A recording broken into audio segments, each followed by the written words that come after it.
بسم اللہ الرحمن الرحیم۔ السلام علیکم ویئرس، امید ہے کہ آپ سب خیر خیریت سے ہوں گے۔ میں ایک دفعہ پھر آپ کی خدمت میں سردار خان یوٹیوب چینل کی طرف سے ایک نیا ٹاپک، نئی ویڈیو لے کر حاضر ہوا ہوں۔ جس طرح کہ آپ دیکھ رہے ہیں کہ میرے پاس ٹیبل پر سوکیا ٹوٹل اسٹیشن CX107 پڑا ہوا ہے۔ تو میرا آج کا ٹاپک ہے کہ ہم ٹوٹل اسٹیشن سے سوکیا ٹوٹل اسٹیشن CX107 یا تقریباً سوکیا کے سارے ٹوٹل اسٹیشن ان کا ایک ہی طریقہ کار ہوتا ہے، تو ٹوٹل اسٹیشن سے اپنا ڈیٹا کس طرح فلیش میں ٹرانسفر کر سکتے ہیں۔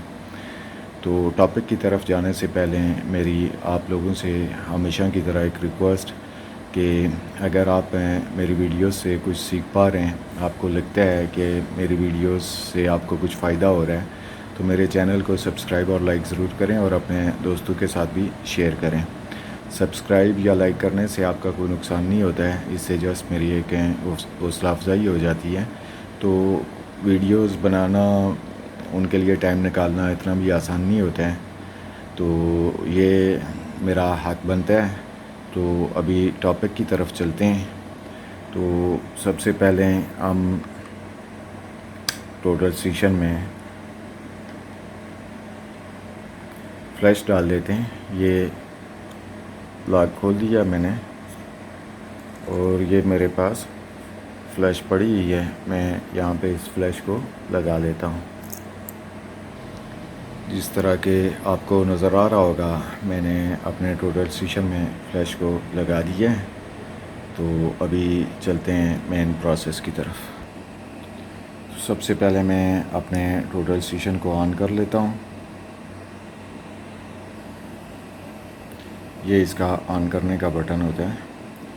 یہ آن ہو گیا۔ ابھی یہ ٹلٹ وغیرہ مانگ رہا ہے، یعنی ببلنگ مانگ رہا ہے، تو میں اس کو ببل نہیں کر رہا فی الحال۔ میں نے تو ٹرائی پاڈ پہ نہیں، جسٹ ٹیبل پہ رکھا ہوا ہے۔ تو میں اس کی اسکرین کی لائٹ آن کرنے کا بٹن ہوتا ہے۔ میں تھوڑا اسکرین کو روشن کر لیتا ہوں۔ تو ابھی یہ اسکیپ کے بٹن سے میں اس کو اسکیپ کروں گا۔ اب مختلف آپشن آ گئے ہیں آپ کے سامنے۔ تو یہاں پہ آپ دیکھ رہے ہوں گے USB کا ایک فنکشن ہے۔ میں اس کو کلک کرتا ہوں، پریس کرتا ہوں، تو اس میں T ٹائپ ہے اور S ٹائپ ہے۔ تو یہ S ٹائپ کو میں انٹر کروں گا۔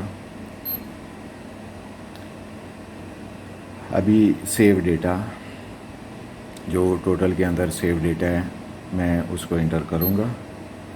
ابھی مختلف آپ دیکھ رہے ہیں جس طرح کہ میرے پاس مختلف جاب اوپن ہو گئی ہیں۔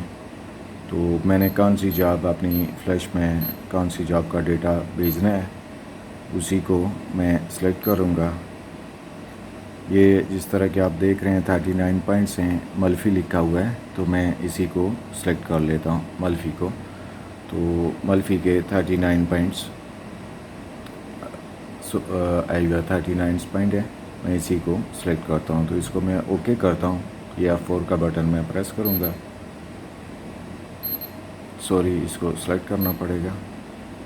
میں نے انٹر کیا اور سلیکٹ ہو گیا۔ ابھی یہ لکھا ہوا آپ کو نظر آ رہا ہے آؤٹ، تو میں اس کو اوکے کروں گا۔ ابھی یہ بتا رہا ہے جاب کا نام، اور یہ STR میں، یعنی STR 33، یعنی یہ فارمیٹ ہے۔ ٹائم، ڈیٹ، یعنی یہ کس ٹائم میں کوآرڈینیٹس پڑھے گئے تھے، ان کا ٹائم، ڈیٹ وغیرہ سب کچھ آیا ہوا ہے اس پہ۔ تو میں اس کو اوکے کر لیتا ہوں۔ اوکے جیسے ہی میں کروں گا، یہ پوائنٹ جو ہے، یہ سارا ڈیٹا میری USB میں کاپی ہونا شروع ہو جائے گا۔ یہ کیونکہ پوائنٹ تھوڑے سے تھے، تو یہ سارے پوائنٹ اس میں آؤٹ ہو گئے ہیں۔ تو ابھی میں واپس بیک کرتا ہوں اور اپنی فلیش کو اتارتا ہوں۔ اتارنے کے بعد آپ کو اپنے لیپ ٹاپ میں یہ مزید چیک بھی کروا لیتا ہوں، ملفی کے 39 پوائنٹس۔ میں نے فلیش کو اپنے لیپ ٹاپ کے ساتھ لگا دیا ہے۔ تو ابھی میں فلیش کو اوپن کرتا ہوں۔ یہ فلیش میری آ گئی ہے۔ یہ ملفی کے نام سے 39 پوائنٹس تھے، اس میں کافی ڈیٹا پڑا ہوا ہے، مجھے ڈھونڈنا پڑے گا۔ یہ سب سے نیچے آپ دیکھ سکتے ہیں ملفی، یہ جو ہے پوائنٹ میرے اس میں آ گئے ہیں، 39 پوائنٹس ہیں یہ، وتھ کوڈز مکمل تاریخ ڈیٹ وغیرہ سب کچھ اس کا جو ہے نا اس پہ آ گیا ہے۔ تو امید کرتا ہوں کہ آپ کو میری یہ ویڈیو پسند آئی ہوگی۔ میرے چینل کو سبسکرائب اور لائک ضرور کریں اور اپنے دوستوں کے ساتھ بھی شیئر کریں۔ تو انشاءاللہ نیکسٹ ویڈیو میں آپ کو یہ بتاؤں گا کہ ہم اپنی فلائی سے ڈیٹا ٹوٹل سیشن میں کس طرح ٹرانسفر کر سکتے ہیں۔ تب تک کے لیے اپنا خیال رکھیے گا۔ اللہ حافظ۔